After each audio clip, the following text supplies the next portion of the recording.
Assalamualaikum warahmatullahi wabarakatuh. Saya Risti dengan NIM 1910701017, kelas Ilmu Komunikasi A, program Studi Ilmu Komunikasi, Fakultas Ilmu Sosial dan Ilmu Politik, mahasiswi UIN Raden Patah, Palembang. Baiklah, video ini dibuat demi memenuhi tugas dari mata kuliah Produksi Siaran TV. Sederhananya saja, programming adalah sebuah proses untuk membuat sebuah program di komputer, entah itu berupa software, website, aplikasi Android, dan lain sebagainya. Untuk membuat program sesuai dengan yang diinginkan, ada beberapa tahapan yang dilalui, mulai dari menulis, menguji, merevisi, dan menguji lagi hingga proses tersebut benar dan hasil yang didapatkan seperti yang diinginkan. Jadi, programming itu merupakan sebuah proses menulis dan menguji yang dilakukan agar sebuah program bisa dibuat dan program tersebut bisa bekerja sesuai dengan yang diinginkan. Tentu saja bukan tulisan seperti halnya seseorang menulis surat, karena berhubungan dengan program, maka yang ditulis tentu saja kode-kode program dari bahasa pemrograman tertentu. Itulah mengapa seorang programmer harus menguasai bahasa pemrograman. Saat ini banyak sekali bahasa-bahasa pemrograman baru. Hal ini terjadi karena semakin banyak orang yang mencoba untuk menyederhanakannya dengan tujuan pembuatan programan jauh lebih cepat, lebih efektif, dan lebih baik lagi.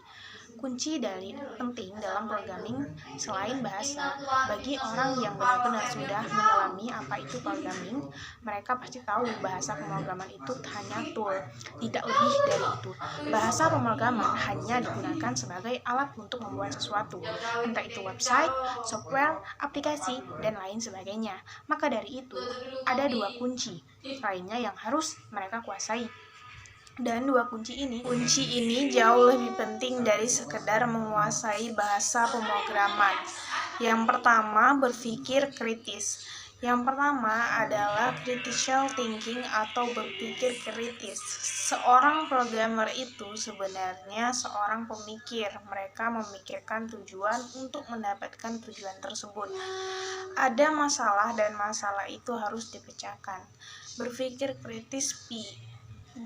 kritis dengan penguasa bahasa pemrograman dan berpikir kritis.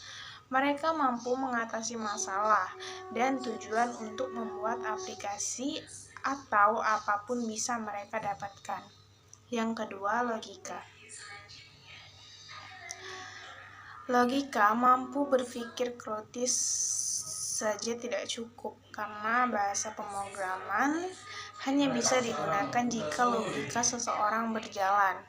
Karena dua hal tersebut, pemrograman bisanya seorang yang kemampuan matematikanya di atas rata-rata, kemampuan otak kirinya lebih banyak diandalkan daripada otak kanan.